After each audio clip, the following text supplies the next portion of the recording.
Hey guys, what's up? How are we doing today? Today we'll be talking about Panorama's view on ancient Indian empires. Guess what? Today we're going to discuss about... Hey, I forgot my lines, man. What? Catch.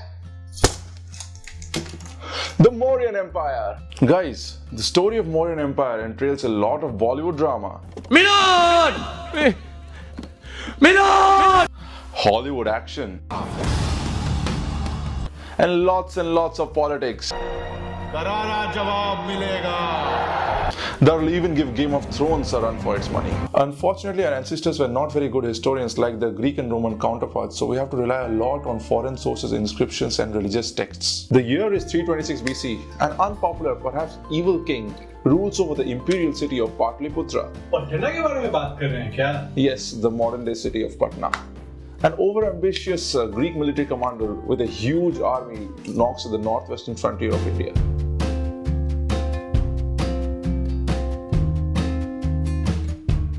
A cunning Brahmin, sulking from the humiliation by the hands of the same king, senses an opportunity at this hour of chaos and finds weapon in form of an ambitious young man, now immortalized in the history by the name of Chandra Maurya. Guys, few years down the lane, Alexander gets homesick. No, he gets sick. And his army gets homesick and turns against him. I mean, come on, man. What a sad life this guy had. So, Chandragupta Maurya seizes this opportunity with the help of his Machiavellian minister, Chanakya, stitches a lot of political and matrimonial alliances to overthrow the last Nanda king and takes over the Magadha Empire. Guys, you know what happens now? Chandragupta Maurya fights against every single kingdom of the north. And then subjugates them and creates the first ever pan-Indian empire known as the Mauryan Empire.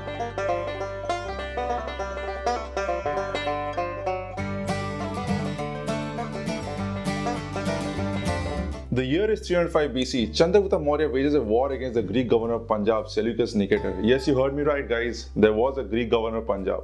Seleucus Nicator also happened to be a general under Alexander's army. Chandragupta Maurya signs a peace treaty with Seleucus Nicator and gets his daughter's hand for marriage, along with a large chunk of his empire, in exchange of 500 war elephants. Guess what? 500 war elephants were equal to 500 tanks of today. During the last days of Chandragupta Maurya's reign, his empire was devastated by a huge famine. The misery suffered by his subjects melted his heart and prompted him to convert into Jainism. After this, he renounced all his heavenly pleasures and... Ouch, man! And his iron throne. As per legends, he starved himself to death following Jain traditions. He died. He died, man. Now I have no one to speak about. Chandragupta dies! Chandragupta dies! Oh, shit, man, he had a son and I have to talk about him also. Okay guys, he had a son. His name was Bindusara. He conquered many states, he consolidated the empire, he expanded southwards and he did lots of cool things which we are definitely not going to talk about because it's kind of boring. And we have Ashoka next.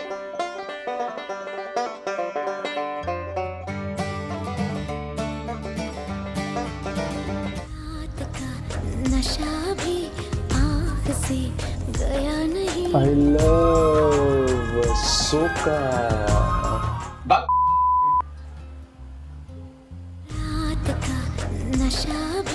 Guys, Ashoka, probably the coolest guy in Indian history. Well, not this guy, Asoka.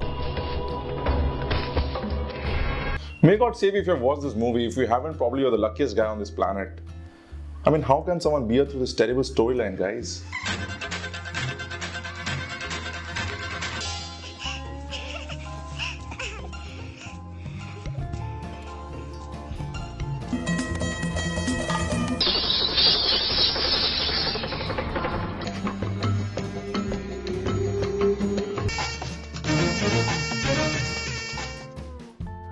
क्योंकि पीकर गाड़ी चलाना बुरी बात है. Ashoka, one of the most iconic figures of Indian history, was a forgotten hero until a few hundred years back, alive only in Buddhist legends. Ironically, his glory was restored by a British archaeologist James Prinsep when he stumbled upon one of his pillars in early half of 19th century. Today, his pillars and rock edicts are the major sources of information of the modern era. Ashoka was much like this guy from Game of Thrones. Apparently, he was not a favorite son of his father. As per legends, he killed his 99 brothers to get to the Iron Throne. What the fuck? 99 brothers? Is it just me or it sounds like Mahabharata all over again? Well, it was not as easy for him because it took him a World Cup, guys, before he could crown himself as the emperor. The most defining event of his reign was the War of Kalinga.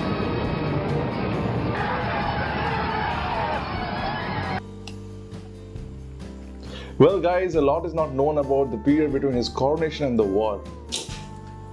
Shit man. Fuck. Anyways, never mind. But according to some religious texts, he was a rather cruel king who victimized his subjects ruthlessly. In fact, he had a torture chamber called Ashoka's Hell, which earned him the title of Ashoka. The prime reason for Kalinga war was Ashoka's imperial ambitions hurting his ego. Basically, he didn't like this piece of rich land being left out of his empire, so he did this. We know from Ashoka's 13th rock edict that the Kalinga war took place in the 9th year of his reign, somewhere around 260 BC. Ashoka finally won the war, but at a huge cost of life and property. The death and destruction witnessed by him caused him great remorse, and finally he decided to shun violence and converted into Buddhism.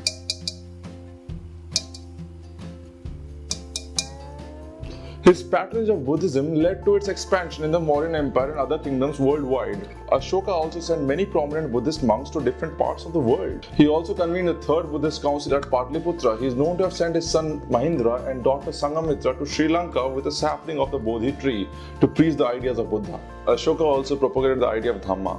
Dhamma shouldn't be confused with the idea of Dharma. It didn't have much to do with religious connotations. It was a moral code which incorporated respect to elders and teachers, kindness towards animals, non-violence, and mutual respect between people of different faiths and beliefs. This led to the basis of Indian ethos, which still survives and defines the modern Indian way of life. Ashoka's ideas were well ahead of his time, relevant and meaningful even today. That's why the national emblem of Indian Republic was adapted from Ashoka's land capital of Sarnath. This sculpture was found at Kanaganahalli Sanati site in Karnataka. In this picture you can see the emperor being accompanied by his queen, with 3 other lady attendants in the background. This is a very rare sculpture because of the presence of an inscription on the top in Pali which reads Raja Ashoka. Let me finish, dude. It's very sad. Ashoka had his share of weak line of successes. After his death, the empire existed for another half a century, but sans his glory and might. The last Mauryan king Brihadrath was deposed by his own army general Pushyamitra Sangha, who beheaded him in front of the Mauryan army. This, folks, marks the end of the mighty Mauryan Empire. Bas itna hi? You know what Shakespeare said, Pankaj? What?